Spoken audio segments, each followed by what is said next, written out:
بسم الله آیات دی په دې آیات د قرآن سپي ګرځي پیشوګان ګرځي زناور ګرځي دا د قرآن بې ادبي ده او مسلمانه که نه ده تر خلاف به کله جلوس وباسو نن به وباسو جلوس ختمو داسې زه بې ادبي خو به نه کوو که نه داسې به نه کوو ګوره ښه هغه هندو تابع ته مخکې امتیازې کوي مسلمان پرې راغی ښي خوشکو ښي ووالو څو ورځې پس هغه مسلمان بله مخکې امتیازې کوي په خبره ورسېدی که نه هندو پرې راغی چې پرون خو بله ورځ خو د کعبې په بېعزتۍ دې زه د بوسو څښی کړم نن خپله دې بله مخ کړی و بیت الله او کعبې بېعزتي کوي امتیازې کوي دا مسلمان ورته داسې مخ راواړي ځه دا زموږ خپله کعبه ده موږ چې هر څه کوو خو بل نه پرېږدو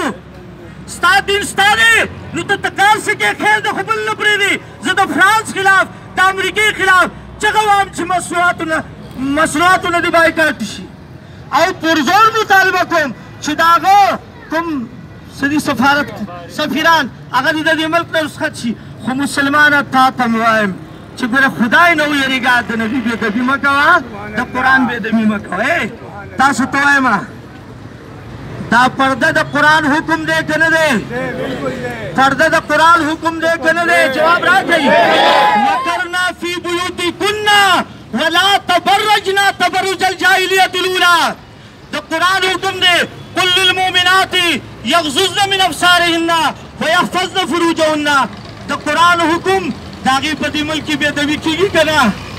ستاسو په دې ځای کې کمیشنره ښځه وه ښځه وه که نه سرتور سر به ګرځېده که نه جواب راکړئ ولې ګرځېده وه دا د قرآن حکم زما د مشرانو د خپو لاندې که د قرآن بې ادبي وکړه دې کې ما سره اتفاق کوئ یا نه کوئ په دې ملک کې خیر دی د قرآن بې عزتي دې کېږي خیر دی لیکن که یو غیر مسلم جهنمي ظالم الله دې د جهنم لاندې طبقې ته وغورځوي نو هغه ته به جلوس راوباسو خپل خلاف به خیر دی مونږ به هم نه کوو که نه نه به کوو واده ده د قرآن حکم دی پرده د قرآن حکم دی پرده نن د قرآن بې ادبي کېږي د پردې حکم نبي علیه السلام کړی دی لعن الله الناظر والمنظور الیه دا د نبي بې ادبي ده په دې ملک کې پرده ماتېږي په دفترونو کې وګوره په کالجونو کې وګوره په یونیورسټیو کې وګوره بربنډې ګرځي که نه ګرځي په دې ملک کې ګرځي نه ګرځي جواب راکړئ خدای دپاره جواب راکړئ د قرآن دا حکم موږ مسلمان د دې څومره قدر وکړو آیا د نبي د خبرې حکم موږ د نبي پاک ګستاخي ونه کړه خیر دی که موږ یې کوو خیر دی نه که موږ یې کوو خیر نه دی که فرانس یې کوي همه انشاءالله د نبي په ناموس موږ به خپلې وینې ته یو تیار یئ چې به یتیمانان کوو نو تیار یئ تکبیر تکبیر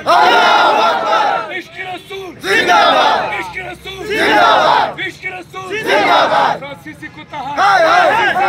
های میکرون کتا های فرانسیسی کتا های فرانسیسی کتا های میکرون کتا های انگلیسی کتا های امریکا کتا های یو حدیث وایم خپله خبره بس کوم یو ځل عمه عایشې رضی الله اسمه جمعې مونځ کې به وي په دې موضوع ما بیان وکړ ما خپل حق ادا کړی یو ځل عمه عایشه نه صحابه تپوس کوي چې عمه عایشه دا راته ووایه چې د نبي حسن زیات وکړه د یوسف علیه السلام په خبره پوهېږئ هغه ورته وایي بچو زه به څه ووایم خو دومره وایم ستاسو پوهېولو دپاره چا چې یوسف نبي لیدلی و هغه زنانو خپلې ګوتې پرې کړې وې خو ایمان یې په یوسف علیه السلام واورئ او بچو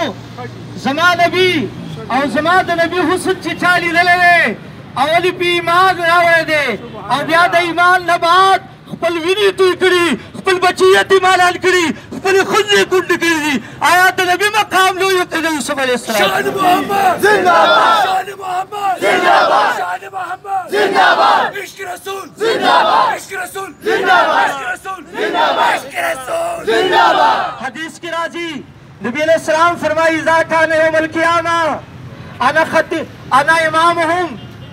انا امامهم کله چې ورځ د قیامت شي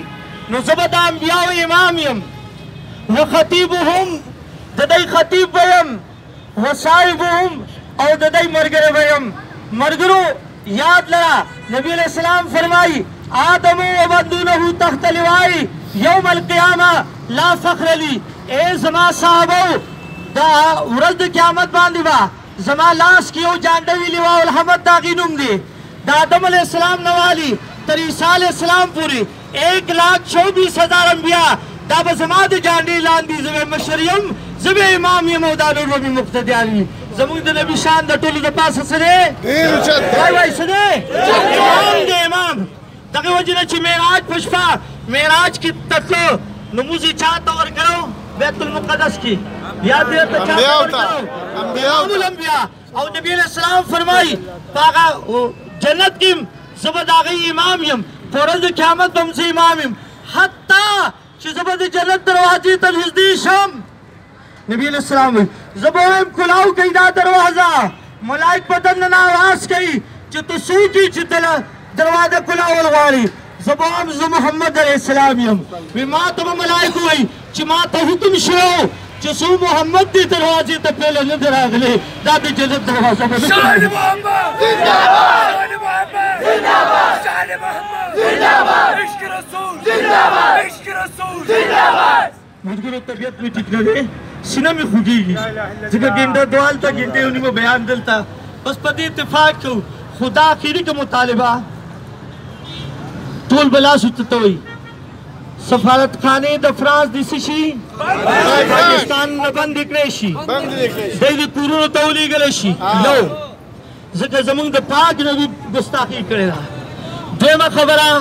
د هغوی سره د مکمل تجارتي او معاملي بایکاټ وکړی شي او په دې دې عمل وشي چې ونخلعو ونترکو من یرجو. قرآن کې الله ولا ترکنوا الی الذین ظلموا فتمسکم النار. ظالم چې ظلم وکړو الله وایي هغه ظالم ته نږدې کېږه مه ګوره که اور د جهنم چې ظالم ته ورکوم او مسلمان هغه اور د جهنم به تا ته هم درکوم که ظالم ته نږدې شوي د قرآن حکم دی. نو فرانس ته به نږدې کېږو نه څه به کوو ته څه به کوو څه به کوو تیز بایکاټ به کوو نږدې کېږو به نه ماسخوتن مونځ باندې به عمل کوو. اوس انشاءالله طبیعت مې ټیک نه دی ما خو اراده وه هلته 2 بجې لمونځ دغه شي دلته الله دې معافي وکړي اکثر جوماتونو کې 1 بجې کوشش کوم درخواست علماو ته د عوامو نه مه یېرېږئ ستاسو ډېر لوی مقام دی. یو اعلان چې وکړي چې باید د نبي ګستاخي کې ستا جنازه به نه کوم ستا نکاح به نه تړم دا پاور پولیس سره شته حکومت سره ملا تا سره پاور دی دا ستا په ماله کې خو د څوک ګیره کې ډیزې نه واسي ستا په ماله کې د څوک په قبر آیاتونه ولیکي بیا ستا په ماله کې د څوک بیا ناروا وکړي. ما په توحید آباد کې ویلي دا توحید آباد ملګري که کوم غم کې